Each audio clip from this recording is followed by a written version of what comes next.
I've gotten complaints lately that my content has been dry, and so recently I tried to moisten up my videos, and those videos perform terribly. So I guess I'm not going to do anything interesting or fun again. I'm not going to make another song ever. And if any of you complain that my rules videos are dry, well, those are the videos you decide to watch, so what can I do? Alright, I have been Ronnie, the dry daddy, and today we're going to go over the preview Paizo just put out of the Remastered Champion class. Pathfinder Player Core 2 releases in August, and between now and then they're going to be putting out occasional previews of the changes they're making to 4 classes and fiction and art. The champion is the premier divine warrior with the best armor and defenses in the game. If you come from other editions, they're like the paladin class. However, the champion in Pathfinder 2e is decidedly tanky and defensive. That's their shtick, as well as having healing and divine magic. The big news we all know is that alignment is being removed with the remaster, and the champion previously had their subclass determined by what their alignment was. That determined their main mechanic, their champion's reaction. Now you get to choose a cause, and this one, the justice cause, when you read it, sounds very much like the lawful good cause that existed previously, the paladin. So I'll compare them side by side. Before, you had these tenets. You must act with honor, never taking advantage of others, lying, or cheating. And you must respect a lawful authority of legitimate leadership wherever you go and follow its laws. What's changed is that the word must has been removed. Now similar language is now part of your edicts and anathema. And also the word lying has been removed of things you should avoid doing. Well, cheating is still there, but lies for the greater good apparently are not. Also, the new mechanic that kind of takes the place of alignment in the previous system, called sanctification, that lets you become holy or unholy and join the holy war, it is optional, which surprised me. I thought this would be mandatory for champions. It says champions can choose sanctification based on their deity. Instead of the 3 good causes and 3 evil causes that existed before, there are now 7 causes, and 3 of them are open to all regardless of whether you sanctify. Those are justice, liberation, and obedience. Unholy champions, which are uncommon, so you need GM permission, their causes are desecration and iniquity. Iniquity is a great word. It embraces depravity, wicked acts, and sin. Holy champions can choose the causes of redemption or grandeur, a new cause which is based on the brilliant splendor of celestials. Except for grandeur, it looks like these all kind of track to previous causes. Flavor-wise, if you were to convert a current champion character, you could probably have your lawful good paladin take the justice cause, your chaotic good paladin take the liberation cause, your neutral good champion takes the redemption cause, and if you want to lean more on your champion being a holy warrior, you can choose redemption or grandeur. Iniquity strikes me as chaotic evil in the old system. Desecration seems to be the less chaotic partner of unholiness.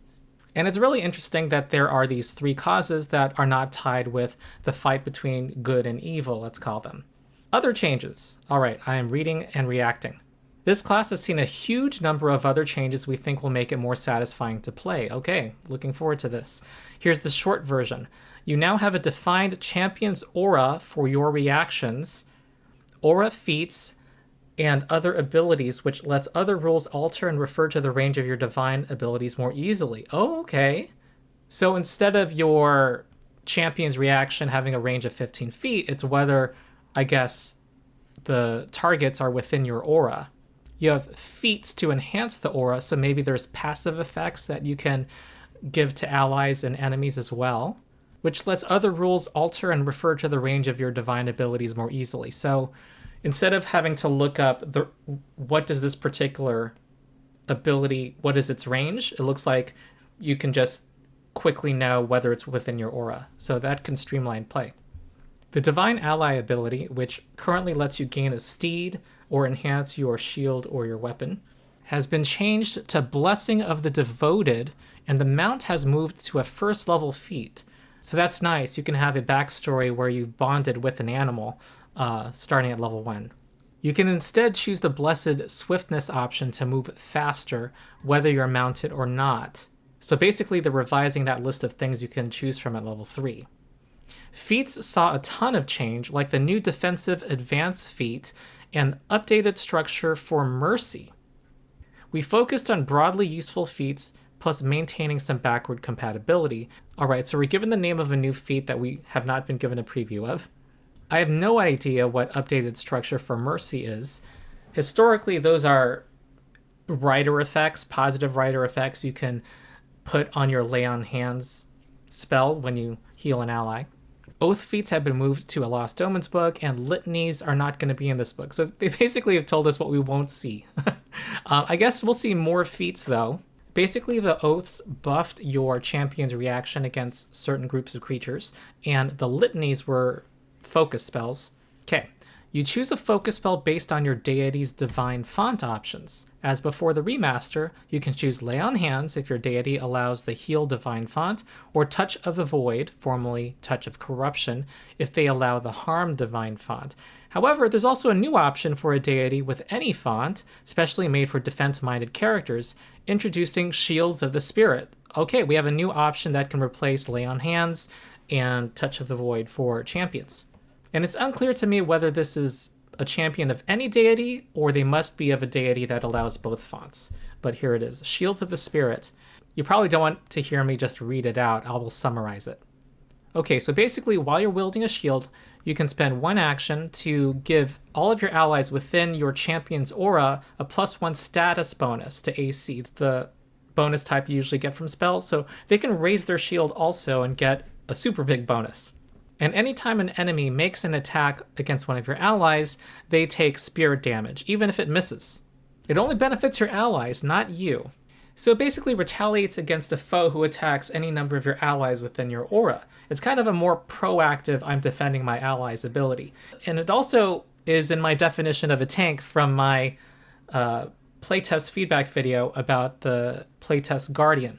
It makes enemies want to attack you instead of your allies, and actually is an offensive defensive ability. It does damage to enemies who dare to attack your allies, so a nice tank ability there. I like it. I think alignment being removed from the game is overall a positive change. I like that your alignment does not dictate what cause you have, and it doesn't say here whether your cause determines your champion's reaction. I'm going to assume it determines your champion's reaction here. It's hard to see them removing the champion's reaction. It's such a thing that is central to what people associate this class with by now. But before, the alignment you had a tremendous effect on what you could do mechanically in combat.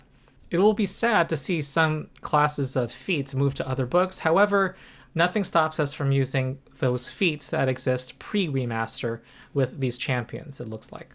Those had alignment requirements, but you could probably talk to your GM and come to an understanding. But regardless, whenever they do get published, as we all know, Paizo puts out the rules for free. You can choose to be sanctified or not, and if you do so, you can be holy or unholy. You have more options for your causes, and you have more choices for your divine font. So it looks like it's a much more customizable class now. You're not railroaded by your alignment. All right, as you can see, I am in a new low-effort arc on my channel as I deal with a couple of deadlines in the month of June. Don't forget to subscribe and ring the bell. Once we get more material from Player Core 2, I'm going to cover those. So that's it. Short and sweet. I've been Ronald, the Rules Lawyer, and I'll see you next time.